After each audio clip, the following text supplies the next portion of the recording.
Yay! With no hiccups. And we're actually a minute before 11. So. I know, I just got a notification. I was like, oh, she's early. She's early. You good? Good morning. Yes, good morning to you too. How are you? Good. I'm good, thank you. We're both bunning it today, aren't we?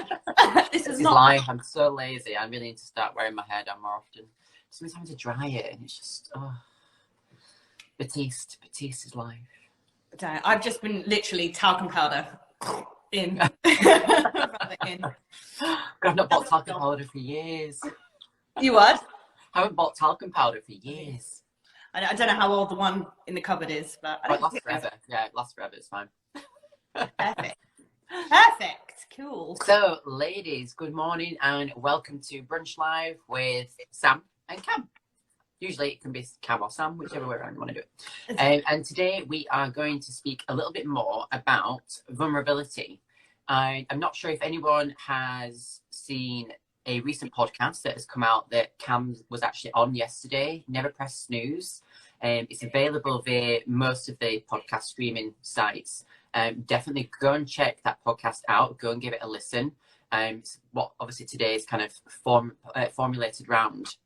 I listened yesterday and absolutely loved it. Messaged both you and Tony, and it was just so, like I mentioned on the voice note that I sent you, it was just so kind of engrossing, and you kind of get really, really involved in the conversation that you're having. It's just like, wow. So thank you for being so open on that, and that's obviously why we've decided to pick this topic today. Yeah, absolutely. I loved receiving your message yesterday morning. You're like, I'm in the car to Liverpool, and just went into it, and it was so nice. And I was quite, because it went out early, but Tony actually said after we finished recording, he was like, wow, he was like, sounded like you're having an out of body experience there. And I was like, I have no idea what I said. So I did have this slight panic. What did I say? Yeah, on like the vulnerability front of like, oh crap, like how much detail did I go into? Because I know I shared, I just kind of wasn't really holding back. When I listened to it, I was like, oh, it's not so bad. And that's, that's the key thing, isn't it? We can build like stories in our heads and make things so much worse than they are. And when they're there, it's, it's not. But yeah, so I mean, that is a prime example. I think I'm going to start there with vulnerability and with my past. And I think all of us have some parts of our past that we are not a fan of, or, we view in a negative light, and, perhaps ashamed of. And I was like that too once upon a time. And I used to sort of deny it, and try not to think about it, ignore it, distract from it, all of that, because I was ashamed, and there was so much kind of negativity there. And it got me, it just made me live a lie, essentially. Yeah. And the reason I think why I did for a while is because actually people started using my past against me. And obviously people in your past, who were around at the time obviously know, but then even in the future as well, it's, hard to explain. And I'm referring in my case to sort of a bit of a crazy time of, drugs, alcohol, partying, just crazy kind of antics that were really out of, I guess, normal character for me, because I was off my head pretty much. And kind of all that uncomfort. And I remember I turned around to my mum once at this, we turned up at a cancer research lunch, or I did, and I was with an ex, well, it wasn't an ex at the time, but actually no, I think we had broken up, but it was, he constantly used my past behavior. He didn't even know me then, but he obviously knew, because I'd been open with him about it, against me, and I was always on the back foot. And I said to my mum, that's it, my past never happened. I'm never going to share that with anybody again. I'm just going to pretend that it's not there. But that was really uncomfortable, because I was denying all the stuff that made me who I am today. And also I lived in fear then that someone was going to find out. And I couldn't, I had to be careful with my conversations. And so that's kind of the problems that you run into when you're trying to be something or someone else, and you're not allowing yourself to be you. And us in our truest forms are vulnerable. You know, we are vulnerable. The human experience. Huh? It's all about the human experience. It's, you know, we are emotional beings, and it happens. It's natural. 100%. And vulnerability is amazing because it allows us to connect better with other people, because we can identify. If we do all this kind of surface bullshit of what people want to hear, and you can't really connect with people, and I mentioned this in the book as well, but you lose that relatability, and you form much deeper connections with people. You form much more meaningful relationships with people when you're open and when you're vulnerable, and there's far less fear and angst in your life, because you're just being you. You don't have to worry about keeping this facade up, or what you said to this person, or someone finding out about this.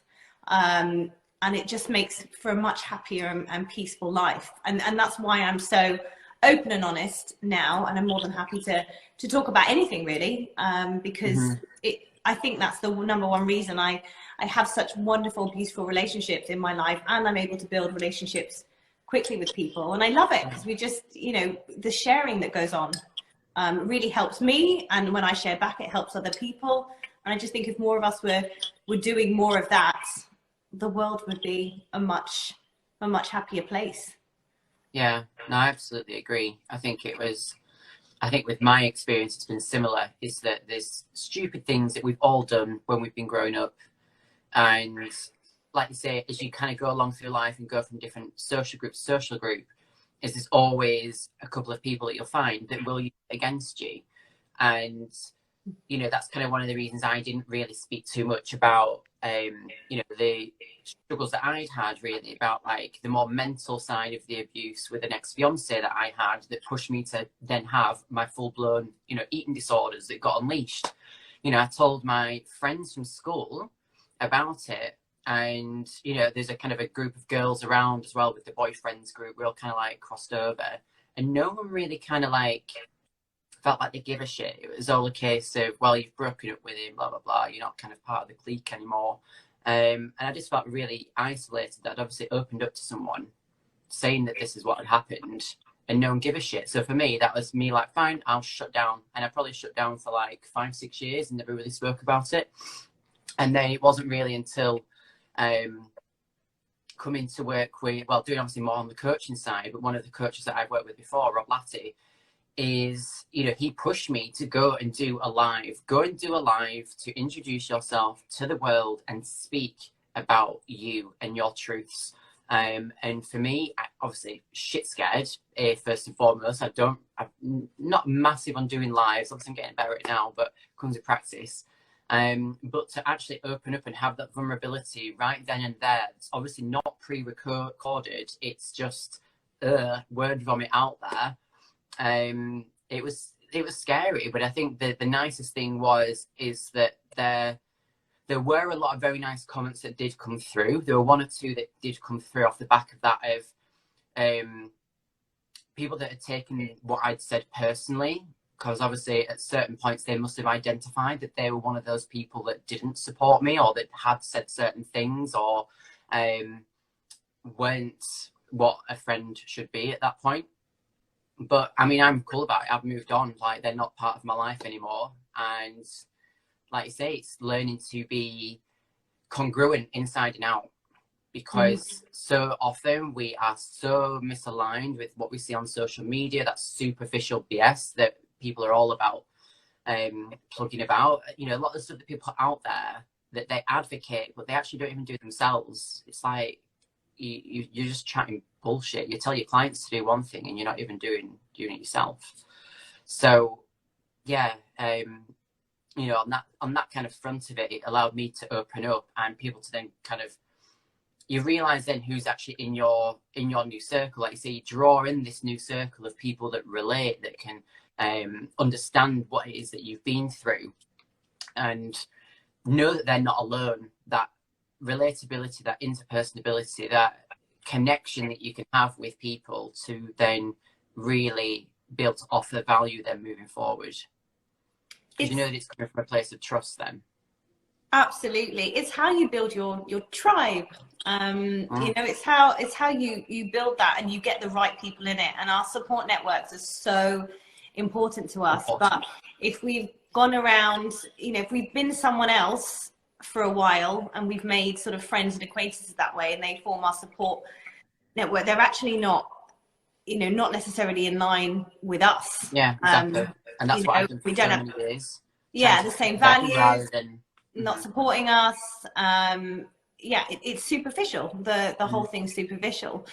So that's, you know, why I think being open and vulnerable to a certain extent with people, and not right away either, because well, not right away, you know, be careful, don't just words on the everyone, first time well, you see this someone. is me. To be fair, I've done that as well. That doesn't work either. So yeah, but I think you do. I think when you go right the other way, don't you? And then you come back to kind of the middle, and that's with everything. When you struggle with something and you hit kind of rock bottom, or you've had enough, and you go, right, this is me now, and then you're like, okay, a bit much, let's rein it in. Yeah. And then you find your center. And so I mean, I just thought of 3 kind of tips for today, and I think this touches on it, is that it takes a certain amount of practice and in baby steps, in a way of just revealing a little bit more.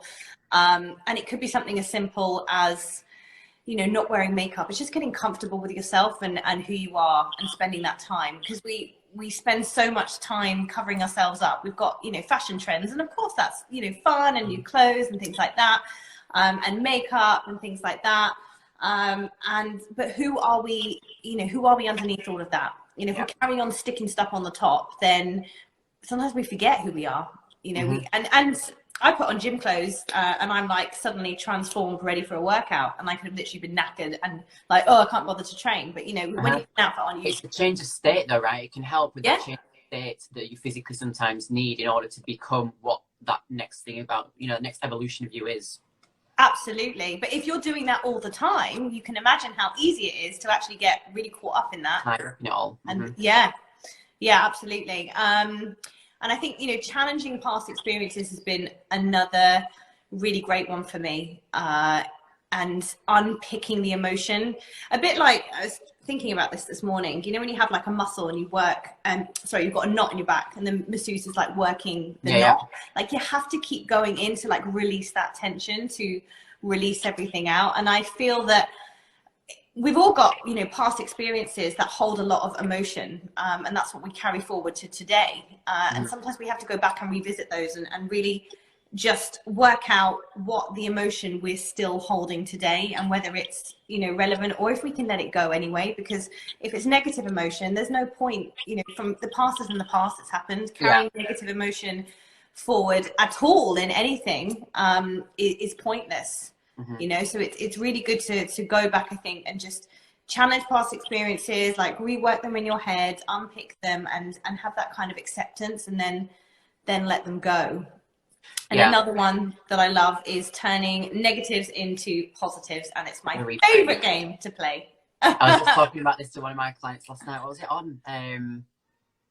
We were doing about goal setting actually, and just, it was about therapy, reframing therapy, because, you know, for a lot of the stuff that I've done with my clients, is therapy sometimes left people in a very negative, bitter kind of place of this set of beliefs that they don't then seem to be able to let go, because it's that, you know, when we mentioned there about you know, negative experiences, that if we keep going back and back and back, we're just reliving the same old trauma. We're not letting go of it. It's like, well, what's the point? That's not helping you to then have a solution to move forward. And I think some people get too stuck in the past and not thinking about, right, that's happened, how do I move forward? But yeah, definitely agree with that one in terms of reframe. I'm all about a good reframe.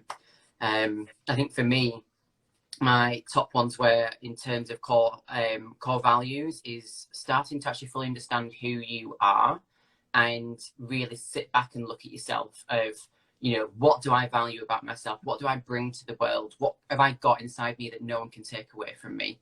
Because for me, that is something that I like to do as like a starting point with my ladies, is to make sure that they actually start to look a lot less, you know, a lot deeper, and not just a superficial level of who they actually are, and not just keep looking at their external self to say, well, oh, I'm, you know, I don't like my legs, I'm fat, I'm da da da. I'm like, no, there's so much more to you than what that is. Stop focusing on that. And then I think another one for me is the fact that everyone does relate to authenticity, that we need to be internally and externally congruent together, that works then obviously with your core values to, you know, allow this vulnerability to happen and for people to be able to honestly relate. And like you say, you build that support network around you then of people that are on that same journey. And I think finally is to not fear opening up, because hate is going to hate.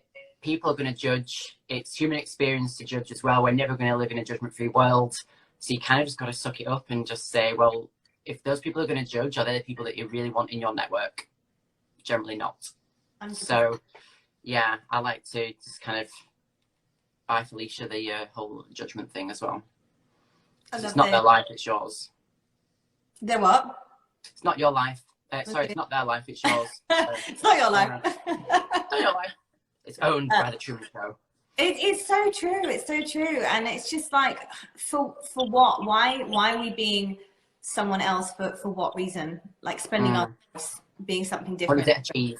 For other people. It doesn't achieve anything. You know, and I just think I am like, you know, the more times I fail, the more times I learn, the more times I get rejected, and I get rejected all the time. I am failing all the bloody time, but I get stronger every single time I do. And just going back to that baby steps thing, it's not like I take on a massive task and fail miserably, because that's going to be a hard hit.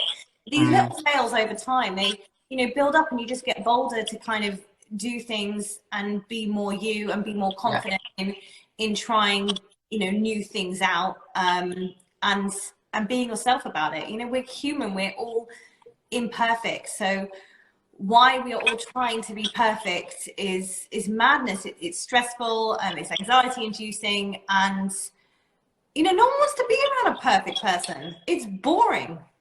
Yeah. It's exactly. boring. If the world was full of perfect people, it would be a pretty dismal place. Totally. Yeah. Absolutely agree. Yeah, I think for me, I think it's definitely been shifting. It's that reframe of mindset exactly around not kind of letting those things hold you back, and knowing that in order to progress, you've got to open up and you've got to learn from it and fail along the way. I mean, like you said, like the amount of times even this week that I've probably classed as what would be a fail to some people. Like, no, right, pick myself up. I've learned from it. It's not anything major, like you say. It's not like a massive splat on your face. But it's all these little things that you can then reframe as actual, right, this is actually a learning. And I generally try and take some kind of level of win from that as well. Is, you know, it is a learning, and how can I reframe that to actually be like a progression step as well? And I think so many people do like to nitpick on, I mean, even like the check-ins that I sometimes go through. I haven't had any wins this week, and then you'll go through and you'll clock something, and I'm like, I'll voice note and back, I'm like, I think this can class as a small win. I've even had it with some of my intensive clients, and they're like, I've had a shit week this week, and then we'll chat about the week, and I'm like, small win, small win, small win, small win, small win, and it just blossoms, and you're like, and they say like, oh yeah, okay, I didn't see it like that. And sometimes it takes that perspective, doesn't it, to kind of sit back and be and realize actually how far that you are coming along this path. And it takes for that opening up in order to get to that point and have that relationship where you can feel open and comfortable. Absolutely. We have that, you know, with negative bias, we automatically just focus on the negative. And if we could switch that focus to the positive, and you know, it takes a conscious effort to do that. Our automatic, you know, we do it the other way. It's like training in the gym, isn't it? It's like training in the gym. You've got to train the muscle. It's like training the mind to switch from a negative to a positive. You have to consciously train that muscle in your head. It's the same thing. Yeah, absolutely. But it's that drive and that want to change, which I think, again, people say that they do, but they don't always necessarily want to commit to the time of the brain gym. The brain gym. I love that. Yeah. I think it all starts with you know, a bit of declutter and working out who it's fear of judgment, isn't it? And who in your life are you fearing the judgment from the most, and why, and for what reason? Getting to the bottom of that. And I just think everything's always about asking yourself the right questions and asking better questions and getting the answers that you need, instead of just taking it as a given. This is the way it is. This is the way I feel around this person, or this is the way I feel about myself. Why do you feel that way around this person? Why do you feel this way about yourself? If you were to fail around that person, so what? Then what? Then what happens? You know, what would be the worst outcome of that? And generally, when you put it in that frame, it's like, well, actually, it's not really that big a deal. It might just cause a small argument or whatever. I think we just fantasize about this bigger thing that just amalgamates, and it just, you know, fear just then becomes this huge bubble that swamps us. And it's all an illusion. Fear is purely an illusion of something that's not even happened. Totally, because it's not in the, it's in the future, or it's in the past. Like, it's not the present day. We have the we have the now. We have this moment, and live in the now. I know, it's, you know, so much easier said than bloody done, isn't it? I know. And you know, I mean, what we're probably both still learning that in terms of business side of things as well. And but it is a case a lot of times just to go day by day as much as you can, and try not to, you know, get caught up in, like, if you're investing in something in your business, it's like, oh, but what if it doesn't work? And there's an opportunity that it might not work, but you're always going to learn from it. You know, the people that I've invested in as coaches wise to coach me, they haven't got me where they told me they was going to get me, but I've still learned a shit ton of other things that I would never have learned otherwise. So for me, it's not a wasted investment. There's no guarantees in life either. No. There's too many variables. It's life. You can't guarantee. All you can do is just do and see how you go, and maneuver yourself along the way. And there's always learning. Yeah. And being open to it. Accept the learning, draw it in like a sponge. It's the best bit. All our past experiences make us who we are today. So we should never, ever shut them down, be ashamed of them. You don't have to broadcast them on a daily basis, but never ever deny them, because you wouldn't be the person that you are today. Being comfortable with who that is, and you know, without that experience, like I say, you wouldn't be you right now. You'd be a completely different person. And especially if you're working on yourself right now, of learning to love yourself even more, you've got to be really appreciative of that past, because it's, you know, both of our pasts have made us completely how we are right now, and I wouldn't change it a thing. I honestly wouldn't. No, me neither, but it took me a while to get there. It took me a while to get there, but it's that relinking game as well, you know, just looking back on every single thing, even like the specific substance abuse, you know, gives me like a higher tolerance in that case. Not that I plan to today, but there's always a positive there. And as I said, the rejection, you know, the stronger you get, the knowledge that I have, and the more relatability the more relatable I can be with other people, and the story that I have to tell, and the understanding that I have for others. Like, I had to go through that to get that today, you know, so I can't, there's no quick way of getting that. You can't buy that stuff. You can't read about it. You have to experience it. So we should be embracing all of our experiences, the good, the bad, and the downright ugly. And we've all got them. We've all got them. Yeah, embrace it and celebrate the fact that that's what makes you unique as well. That you've had, you know, you might have had similar experiences to someone, but nothing that's going to ever be completely identical. And that's what makes you unique. Love it. Unique. Perfect note to end on, I think. Yes. Be unique. Be you. Both unicorns in our own way. Yes. Love a unicorn.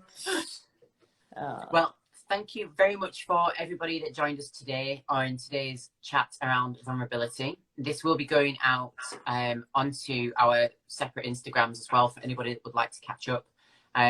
Again, please send us any messages if you would like for us to speak about a specific topic next week, or if there's any questions that you might have that may even formulate more of a, I don't know, a Q&A session that we might do at some point as well.